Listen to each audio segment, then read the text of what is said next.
नमस्कार, हमारा उत्तर प्रदेश देख रहे हैं आप और मैं हूं आपके साथ गौरव राजेंद्र। बुलेटिन की शुरुआत करते हैं। उत्तर प्रदेश के गौतम बुद्ध नगर कमिश्नरेट को आईएसओ सर्टिफिकेट दिया गया है। यह सर्टिफिकेट हासिल करने वाला उत्तर भारत का पहला कमिश्नरेट बना है।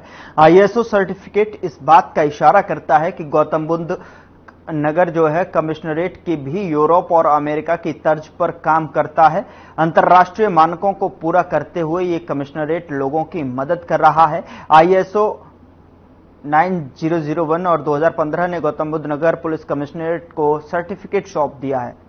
इससे पहले अंतर्राष्ट्रीय मानकों की जांच की गई है, इसके बाद इस सर्टिफिकेट को दिया गया है। इस दौरान नोएडा पुलिस कमिश्नर लक्ष्मी सिंह, दोनों ज्वाइंट कमिश्नर सहित सभी डीजीपी और दूसरे ऑफिसर मौजूद रहे। साथ ही आपको बता दें कि आईएसओ एक संस्था है जो अंतर्राष्ट्रीय मानकों के पालन का सत्यापन करता है। बिजनेस से लेकर सर्विस सेक्टर की कंपनियों और संस्थाओं की सेवा और गुणवत्ता को स्थापित कर अपना सर्टिफिकेट का टैग देता है। इस सर्टिफिकेट के मिलने का अर्थ ये कि व्यापार या सेवा भी सभी जरूरतों का आधार पर जो है लोगों की मदद करते हैं। इतना ही नहीं, इस संस्था का सर्टिफिकेट वैश्विक स्तर पर काफी प्रभावी माना जाता है। इसका यह कारण भी है कि इस संस्था के मानक भी अंतर्राष्ट्रीय स्तर के ही हैं।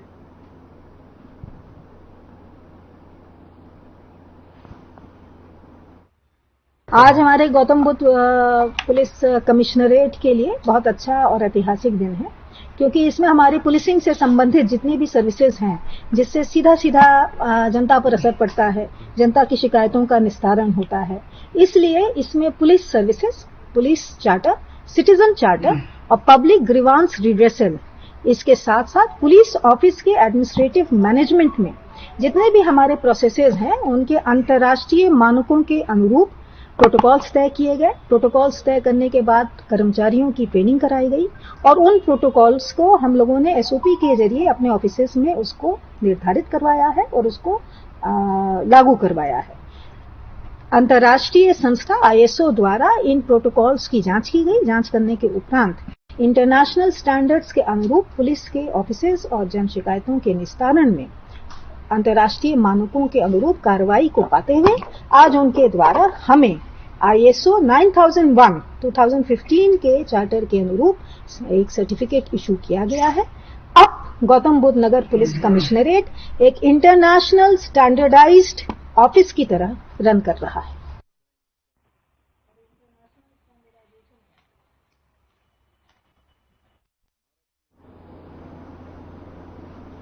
उधर बीजेपी नेता गौरव वल्लभ ने कांग्रेस को लेकर बयान दिया है। गौरव ने क्या कुछ कहा है, सुनिए आप। पुराना इतिहास रहा है कि देश के हितों से ज्यादा उनको विदेशी हितों की चिंता रहती है। भले ही वो कांग्रेस पार्टी के संस्थापक एओ ह्यूम को ले लीजिए, भले ही वो कांग्रेस पार्टी के जो गुप्त समझौता चाइनीज कम्युनिस्ट पार्टी से हुआ उसको ले लीजिए, भले ही वो जॉर्ज सोरस जैसे लोगों से गुप्त मीटिंग को ले लीजिए और भले ही वो हिंडनबर्ग रिपोर्ट को ले लीजिए। कांग्रेस पार्टी कभी भी देश के हितों के साथ नहीं खड़ी होती, विदेशी लोगों की, विदेशी ताकतों के हितों के साथ खड़ी होती है। और आज ये विदेशी ताकतें क्या चाहती है? भारतीय अर्थव्यवस्था की गति को रोका जाए, भारतीय पूंजी बाजार की ग्रोथ को रोका जाए, भारत के मध्यम आय वर्गीय परिवारों की वेल्थ क्रिएशन को रोका जाए, भारत के छोटे निवेशकों की आमदनी को रोका जाए। पर भारत के स्टॉक मार्केट्स बहुत स्ट्रांग है। हिंडनबर्ग की मनगढ़ंत रिपोर्ट के बावजूद आज मार्केट ने उसका कोई इफेक्ट नहीं हुआ। मार्केट मोर और लेस शुक्रवार जिस लेवल पर बंद हुआ था, आज भी मोर और लेस उसी लेवल पर रहा। तो ये भारतीय अर्थव्यवस्था की और भारत के बाजारों को रेजिलियंस बताती है। आज देश के लोग कांग्रेस पार्टी से 4 मुख्य प्रश्न पूछना चाहते हैं कि क्यों 2014 में मात्र देश में 2 करोड़ 20 लाख डीमेट अकाउंट थे, जो आज बढ़कर 15 करोड़ हो गए। पिछले 10 वर्षों में 15 गुना की बढ़त क्यों हुई? आज देश के लोग कांग्रेस पार्टी से ये पूछना चाहते हैं कि क्यों पिछले 4 सालों के अंदर आईपीओ के जरिए मार्केट से कंपनियों ने 3.25 लाख करोड़ रुपया रेज किया, पहले ऐसा क्यों नहीं हुआ? क्यों म्यूचुअल फंड इंडस्ट्री की साइज 2014 में मात्र 9.25 लाख करोड़ रुपया थी, जो आज बढ़कर 65 लाख करोड़ रुपया हो गई है? देश के लोग कांग्रेस पार्टी से यह भी पूछना चाहते हैं कि आपकी और एनला चेंग मार्क किंडन एंटरप्राइज का कांग्रेस के साथ क्या रिश्ता है? कांग्रेस का ओसीसीआरपी की संस्था के साथ क्या रिश्ता है? कांग्रेस का Soros funded open society foundation के साथ क्या रिश्ता है? क्यों कांग्रेस पार्टी हिंडनबर्ग रिपोर्ट के आने के चंद मिनटों के अंदर ट्वीट कर देती है, पर बांग्लादेश में जब सैकड़ों हिंदुओं के नरसंहार हो रहा है तो कांग्रेस पार्टी अपनी चुप्पी साधे हुए बैठी है? क्यों कांग्रेस पार्टी को ऐसा क्या उनका रिलेशनशिप है कि हिंडनबर्ग रिपोर्ट जैसे ही रिलीज होती है उसके चंद मिनटों के अंदर कांग्रेस पार्टी के नेता ट्वीट कर देते हैं? क्या हिंडनबर्ग पहले कांग्रेस पार्टी को रिपोर्ट भेजता है और कांग्रेस पार्टी उसके पोस्टर बनाती है, उसके बाद रिपोर्ट रिलीज होती है? देश ये भी जानना चाहता है कि जो राहुल गांधी जी ने चाइनीज कम्युनिस्ट पार्टी के साथ समझौता किया उसका मसौदा क्या है, देश ये जानना चाहता है। क्यों कांग्रेस पार्टी आज मोदी जी का विरोध करते करते इस लेवल पर आ गई कि वो देश की आर्थिक प्रगति का विरोध करने लगी है? क्यों कांग्रेस पार्टी के नेताओं की जब संपत्तियां अभूतपूर्व तरीके से बढ़ती है, राहुल गांधी जी की जो संपत्तियां 2014 में 2004 में 55 लाख रुपया थी, जो 2024 में बढ़कर 20.5 करोड़ रुपया हो गई, मतलब 20 सालों के अंदर 3,583% का इंक्रीज। उसी तरह अगर हम कांग्रेस पार्टी और सहयोगी उनके सहयोगी दल जैसे समाजवादी पार्टी के नेता कपिल सिब्बल जी की संपत्ति देखें तो 2004 से 22 के बीच लगभग 3,500% की इंक्रीज।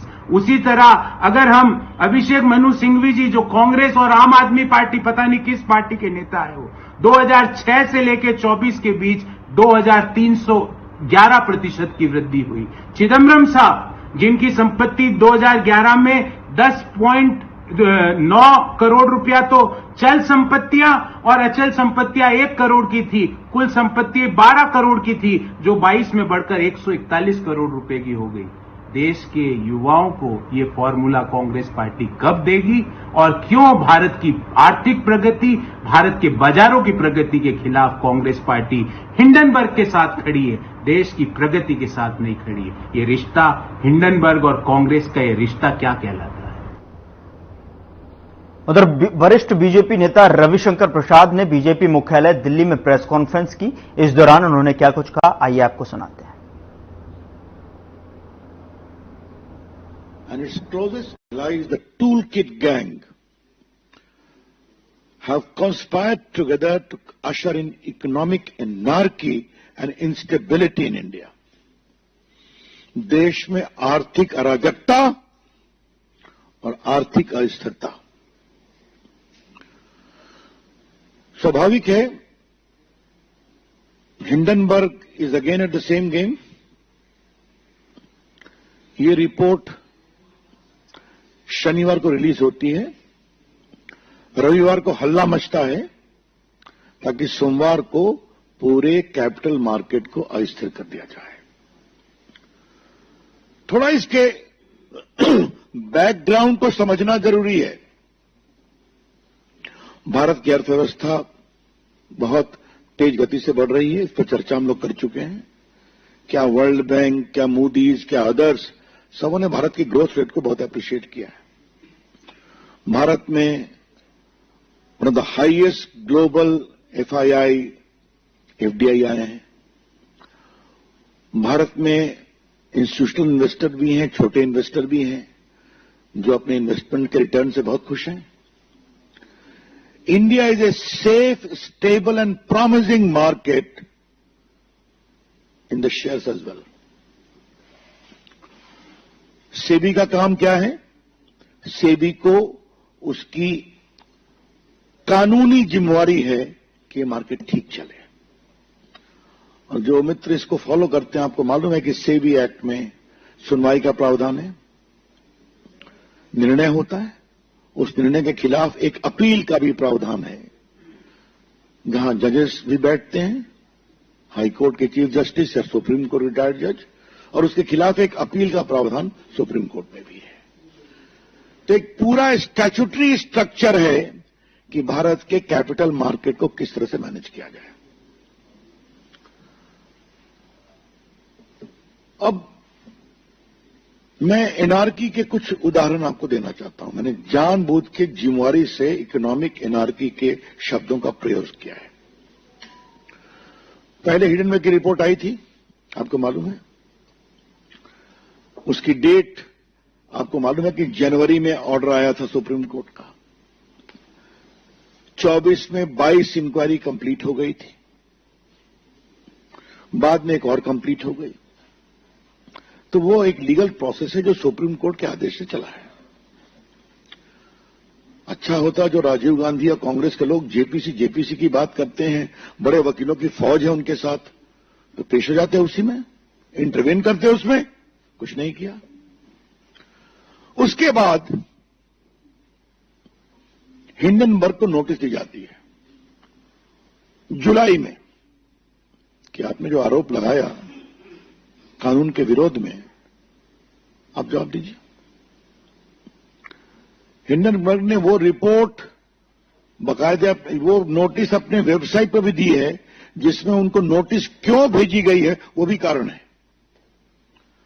उसका जवाब देने की बजाय अब ये फ्रंट खोला गया है। मैं फिर रिपोर्ट कर रहा हूं कि जब हिंडनबर्ग के खिलाफ बाकायदे सेबी ने एक नोटिस किया जुलाई में, अपनी पूरी इंक्वायरी कंप्लीट करने के बाद, जो सुप्रीम कोर्ट के जुरिडिक्शन में हुई थी, उनके आदेश के कारण हुई थी, तब अपने बचाव के पक्ष में कोई जवाब दिए बिना उन्होंने यह अटैक किया है, बेसलेस अटैक, जिसका जवाब एक ग्रुप ने दिया है, हमें कुछ नहीं कहना है। जिसका जवाब सेबी के चेयरपर्सन ने दिया, उनके परिवार ने दिया, हमें कुछ नहीं कहना है। जिसका जवाब सेबी ने भी दिया है। लेकिन कुछ बातें आज हम उठाना चाहते हैं। हिंडनबर्ग में किसका इन्वेस्टमेंट है आपको मालूम है? जॉर्ज सोरोस का। ये महाशय कौन है जो भारत के खिलाफ नियमित प्रोपेगेंडा चलाते हैं? इंडिया डेमोक्रेसी नहीं है, इंडिया सेफ नहीं है, वगैरह वगैरह। और इस हद तक है कि मोदी के पूरे सत्ता को बदलना चाहिए, आह्वान किया था जनता से। ये वहां मेन इन्वेस्टर है। लेकिन सवाल पूछना है कांग्रेस पार्टी से, क्या चाहते हैं आप? चाहते क्या है आप? देश मोदी की से नफरत करते हुए कांग्रेस पार्टी आज हिंदुस्तान से नफरत करने लगी है। In their pathological hatred against Narendra Modi ji, led by Mr. Rahul Gandhi and his friends, toolkit gangs, Congress party today has developed a hatred against India itself. अगर भारत का स्टॉक मार्केट गड़बड़ाएगा तो स्मॉल इन्वेस्टर्स परेशान होंगे कि नहीं? आज करोड़ों की संख्या में स्मॉल इन्वेस्टर्स हैं कि नहीं? छोड़ दीजिए इंस्टीट्यूशनल इन्वेस्टर्स की बात, बाकी बातें। कांग्रेस पार्टी क्या चाहती है? भारत को वही कंट्रोल राज में ले आया जाए, नेहरू जी के समय वाला, जब भारत को दाने दाने के लिए परेशान होना पड़ा था कि उनकी सरकार नरसिम्हा राव के प्राइम मिनिस्टरशिप में भारत को ओपन करना पड़ा था, एफडीआई में, एफआईआई में। क्या वहीं जाना चाहते हैं क्या? टूल किट वालों को तो कोई मतलब नहीं हिंदुस्तान के विकास से। उनके लिए उनको तो हम जवाब देते हैं और देते रहेंगे, वो कभी सफल नहीं होंगे। लेकिन कांग्रेस पार्टी को क्या हो गया है? जिसने 55 साल तक देश में राज किया है, क्या मतलब है इसका? मतलब कहीं से कोई चिट मिल जाए। कांग्रेस पार्टी की पॉलिटिक्स में एक टूलकिट पॉलिटिक्स है, दूसरा है चिट पॉलिटिक्स। परीक्षा में तो चिट मिलती है, कार्रवाई भी हो रही है, लेकिन कांग्रेस पार्टी, उनके नेताओं को जो चिट मिलती है उसका क्या किया जाए? कभी राफेल की चिट मिल गई तो लगे हिंदुस्तान में घूमने, वो सुप्रीम कोर्ट से हारे, माफी मांगना पड़ा, कंटेम्प्ट हुआ उनके खिलाफ। फिर दूसरी चिट मिल गई, हिंडनबर्ग की पहली रिपोर्ट वो चिट मिल गई, उसमें सुप्रीम कोर्ट ने मैंने बताया कि 24 में 23 इंक्वायरी कंप्लीट हो गई। अब हिंडनबर्ग को जुलाई में नोटिस की गई है, तो फिर ये काउंटर प्रोडक्ट हुआ। अब ये चिट पड़ गई, जेपीसी लाओ, इंक्वायरी कराओ, मतलब भारत के पूरे स्टॉक मार्केट को क्रैश कराओ, छोटे इन्वेस्टर्स के पूंजी निवेश को समाप्त कराओ, भारत में कोई आर्थिक निवेश न हो विदेश का, एफआईआई और एफडीआई वो सबको रोको, because Indian investment scenario is not a safe position. ये है इनकी सोच।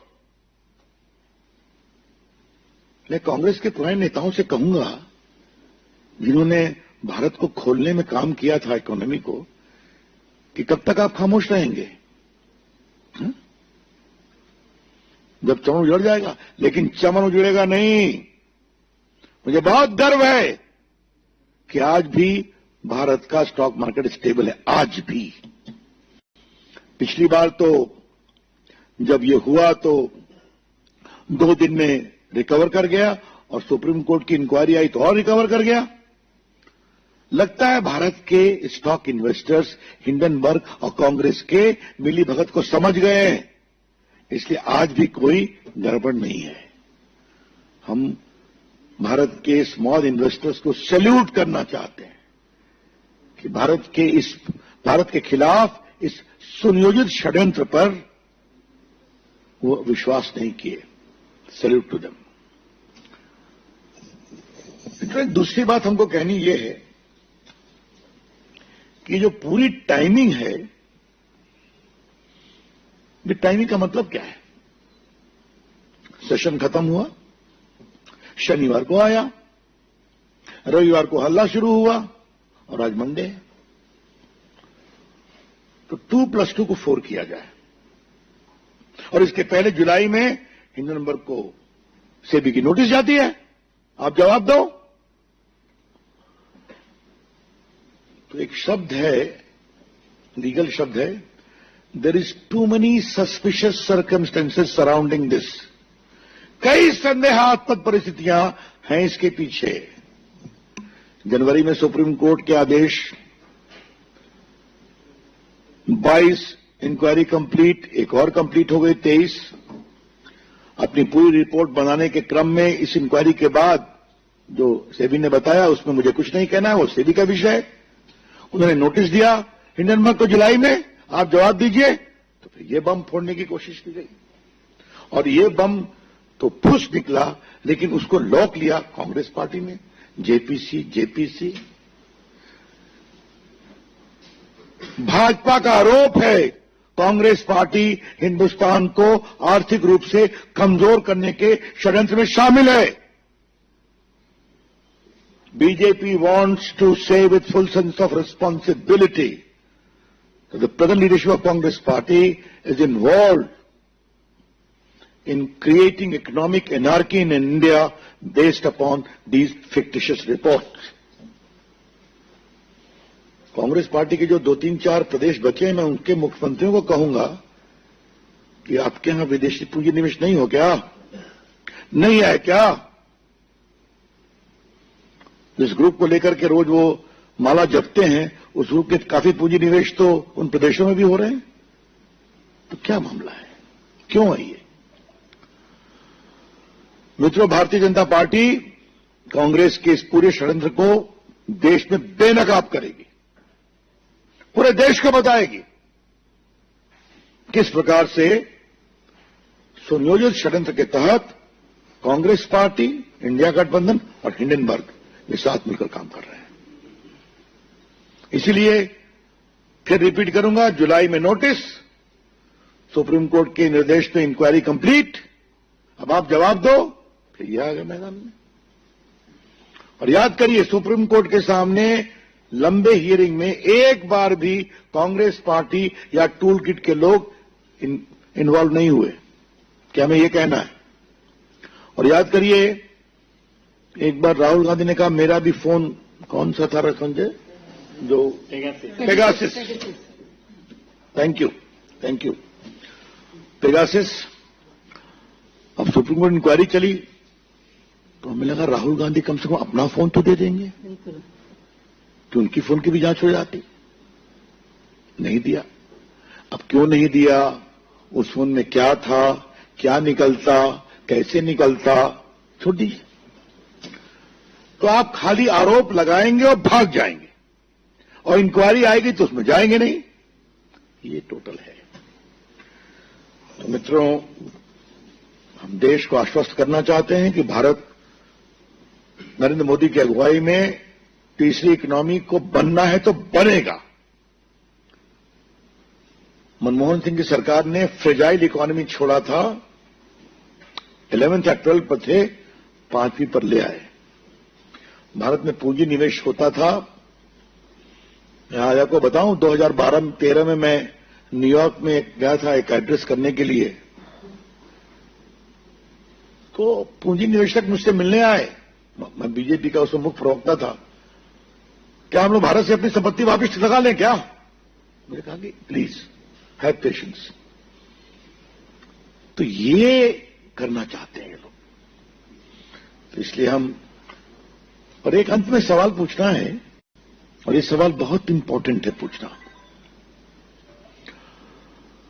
मनमोहन सिंह के 10 साल के शासन में तो खूब स्कैम हुए थे। 2G स्कैम, कोयला स्कैम, कॉमनवेल्थ स्कैम, अंतरिक्ष देवा स्कैम, उसमें पूंजी निवेशक विदेश के थे। AgustaWestland. उस समय ऐसी रिपोर्ट क्यों नहीं आती थी? मैं फिर रिपोर्ट करूंगा। उस 10 साल के शासन में इतना अधिक घोटाले, घपले, स्कैम हुए, जिसमें कई विदेशी इन्वेस्टर्स भी इन्वॉल्व थे, उनका पैसा इन्वॉल्व था। उस समय से रिपोर्ट क्यों नहीं आती थी? यही दिखाता है टूल किट क्या है, कांग्रेस पार्टी का षड्यंत्र क्या है, और भारत को कमजोर करने की मंशा क्या है। इसे हम सफल नहीं होने देंगे, ये हम कहना चाहते हैं। मित्रों, एक दूसरा विषय आपके सामने रखना है। ममता जी, आपके राज्य में बंगाल में क्या हो रहा है? एक महिला डॉक्टर के साथ बलात्कार किया गया, दरिंदगी की हद कर दी गई।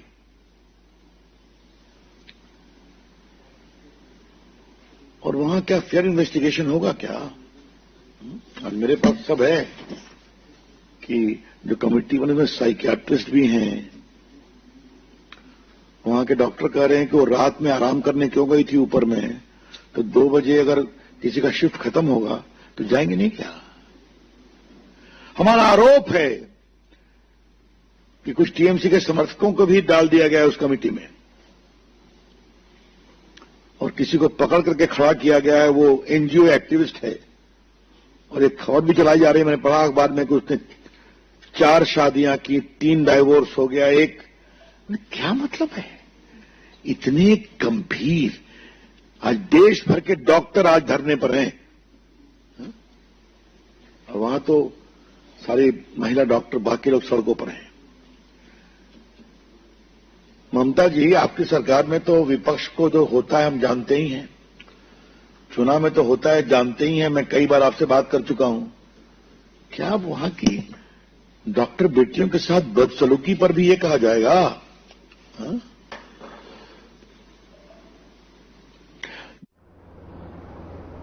तो इस बीच बड़ी खबर का रुख कर लेते हैं। बड़ी खबर दिल्ली से आ रही है, जहां पर सीएम योगी आदित्यनाथ ने मुलाकात की है। तो इस बीच बड़ी खबर आप तक पहुंचा रहे हैं दिल्ली से, जहां पर सीएम योगी आदित्यनाथ ने मुलाकात की है। केंद्रीय मंत्री नितिन गडकरी से यह मुलाकात हुई है। शिष्टाचार भेंट में कई मामलों पर चर्चा की गई।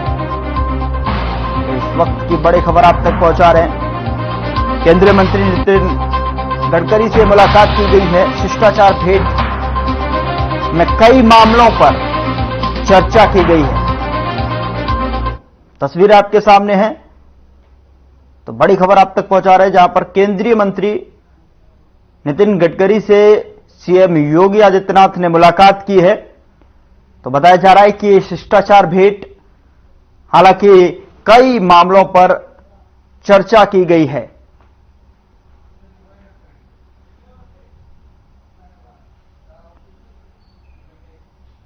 फिलहाल इस बुलेटिन में इतना ही। नमस्कार।